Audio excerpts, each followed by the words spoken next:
नमस्कार दोस्तों, स्वागत है आपका एक और न्यू वीडियो में। अगर मैं आपसे पूछूं कि एक कार बिना इंजन स्टार्ट किए चल सकती है, फिर अचानक पेट्रोल इंजन खुद स्टार्ट हो जाता है, ब्रेकिंग करते ही बैटरी चार्ज होने लगती है और ये सब ड्राइवर को बिना पता चले ऑटोमेटिकली होता है, तो शायद ये किसी साइंस फिक्शन मूवी जैसा लगे। लेकिन दोस्तों, ये साइंस फिक्शन नहीं है, ये है स्ट्रॉन्ग हाइब्रिड टेक्नोलॉजी। आज के टाइम पर टोयोटा, होंडा, निसान और कई मैन्युफैक्चरर्स इसी टेक्नोलॉजी पर काम कर रहे हैं। इस वीडियो में हम सिर्फ बेसिक एक्सप्लेनेशन नहीं देंगे, हम इंजीनियरिंग लेवल पर समझेंगे कि स्ट्रॉन्ग हाइब्रिड इंजन कैसे काम करता है। हम देखेंगे क्या होता है स्ट्रॉन्ग हाइब्रिड, हम समझेंगे इन्वर्टर क्या करता है, हम समझेंगे इंजन और इलेक्ट्रिक मोटर एक साथ पावर कैसे देते हैं, और हम देखेंगे हाइब्रिड कंट्रोल यूनिट हर सेकंड क्या कैलकुलेशंस करता है। तो वीडियो को एंड तक ज़रूर देखिए, क्योंकि एंड तक आप स्ट्रॉन्ग हाइब्रिड सिस्टम का कंप्लीट इंजीनियरिंग कॉन्सेप्ट समझ चुके होंगे। सबसे पहले एक कंफ्यूजन क्लियर करते हैं। मार्केट में 3 तरह के हाइब्रिड सिस्टम्स मिलते हैं। पहला माइल्ड हाइब्रिड होता है, इसमें इलेक्ट्रिक मोटर सिर्फ इंजन की हेल्प करती है, कार सिर्फ बैटरी से नहीं चल सकती, इंजन हमेशा रनिंग कंडीशन में रहता है। दूसरा स्ट्रॉन्ग हाइब्रिड होता है, इसमें कार 3 मोड्स में चल सकती है। पहला मोड सिर्फ इलेक्ट्रिक मोटर होता है, दूसरा मोड सिर्फ पेट्रोल इंजन होता है, तीसरा मोड दोनों एक साथ चलना होता है, तीसरा प्लग इन हाइब्रिड होता है, इसमें बैटरी बहुत बड़ी होती है, बैटरी को चार्जिंग पॉइंट से भी चार्ज किया जा सकता है, इलेक्ट्रिक रेंज भी काफ़ी ज़्यादा होती है। अगर ट्रैफिक है तो इलेक्ट्रिक मोटर यूज़ होता है, अगर हाईवे है तो इंजन का इस्तेमाल होता है, अगर एक्सेलरेशन चाहिए तो इंजन और इलेक्ट्रिक मोटर दोनों साथ काम करते हैं, अगर ट्रैफिक है तो इलेक्ट्रिक मोटर यूज़ होता है। ये डिसीजन लेता है हाइब्रिड कंट्रोल यूनिट। आप समझते हैं इस सिस्टम के अंदर कौन कौन से मेजर कंपोनेंट्स होते हैं। स्ट्रॉन्ग हाइब्रिड में normally Atkinson cycle petrol engine use होता है। अब सवाल आता है, ऑटो साइकिल क्यों नहीं?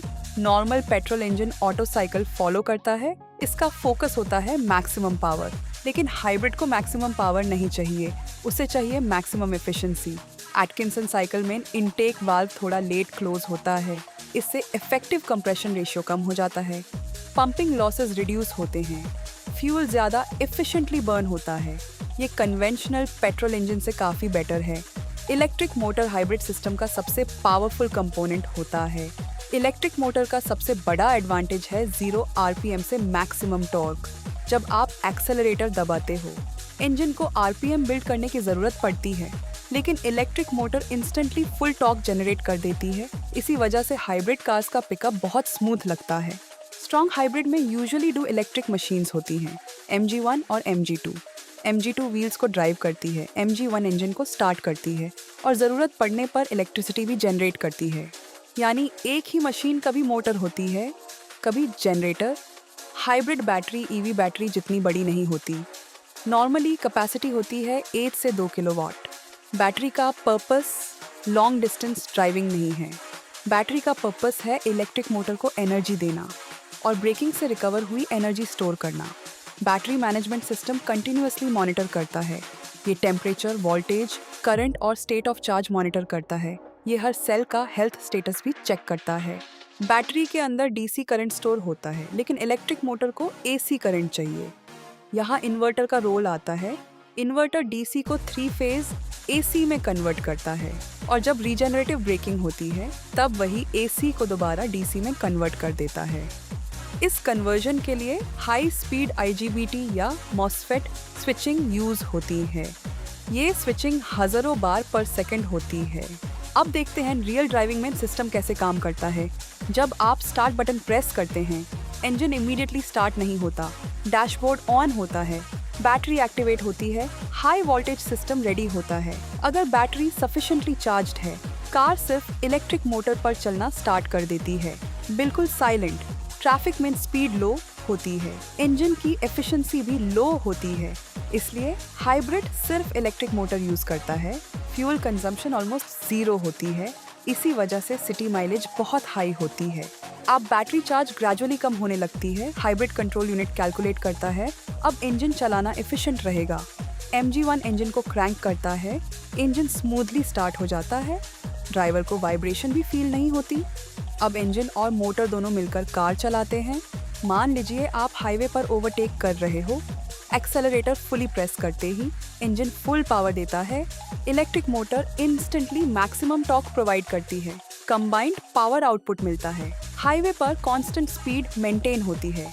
यहाँ इंजन सबसे एफिशिएंट जोन में काम करता है। अगर एक्स्ट्रा पावर अवेलेबल है, MG1 इलेक्ट्रिसिटी जनरेट करता है, बैटरी चार्ज होती रहती है। स्ट्रॉन्ग हाइब्रिड का असली ब्रेन है हाइब्रिड कंट्रोल यूनिट। ये हर सेकंड हंड्रेड्स ऑफ कैलकुलेशंस करता है। ये कंटिन्यूअसली मॉनिटर करता है व्हीकल स्पीड। ये मॉनिटर करता है थ्रॉटल पोजीशन। ये कंटिन्यूअसली मॉनिटर करता है बैटरी चार्ज। ये मॉनिटर करता है मोटर टेम्परेचर। ये कंटिन्यूअसली मॉनिटर करता है इंजन RPM। ये मॉनिटर करता है व्हील स्पीड। ये कंटिन्यूअसली मॉनिटर करता है ब्रेक प्रेशर। ये मॉनिटर करता है बैटरी वोल्टेज। ये कंटिन्यूअसली मॉनिटर करता है पावर डिमांड। और इन सब डेटा के बेसिस पर डिसाइड करता है इंजन चलाना है, मोटर चलानी है या दोनों को एक साथ चलाना है। ड्राइवर को कुछ भी मैन्युअली कंट्रोल नहीं करना पड़ता, सब ऑटोमेटिकली होता है। तो दोस्तों, स्ट्रॉन्ग हाइब्रिड सिर्फ एक पेट्रोल इंजन और बैटरी का कॉम्बिनेशन नहीं है। ये mechanical engineering, electrical engineering, power electronics और एडवांस्ड सॉफ्टवेयर का परफेक्ट इंटीग्रेशन है। एक तरफ highly efficient Atkinson cycle engine होता है, दूसरी तरफ इंस्टेंट टॉर्क देने वाली इलेक्ट्रिक मोटर होती है। बीच में प्लैनेटरी गियर सेट का रोल होता है। पावर मैनेज करने के लिए एक इन्वर्टर यूज होता है। एनर्जी रिकवर करने के लिए रीजेनरेटिव ब्रेकिंग सिस्टम होता है। और इन सबको कंट्रोल करने के लिए इंटेलिजेंट हाइब्रिड कंट्रोल यूनिट होता है। इसी कोऑर्डिनेशन की वजह से स्ट्रॉन्ग हाइब्रिड कार्स स्मूथ भी होती हैं, वहीं ये कार्स पावरफुल भी होती हैं और फ्यूल एफिशिएंट भी होती हैं। अगर आपको ये टेक्निकल डीप डाइव पसंद आया हो तो वीडियो को लाइक करें, चैनल को सब्सक्राइब करें और कमेंट में बताएं कि अगला इंजीनियरिंग ब्रेकडाउन किस टॉपिक पर चाहिए। मिलते हैं नेक्स्ट वीडियो में। Thanks for watching.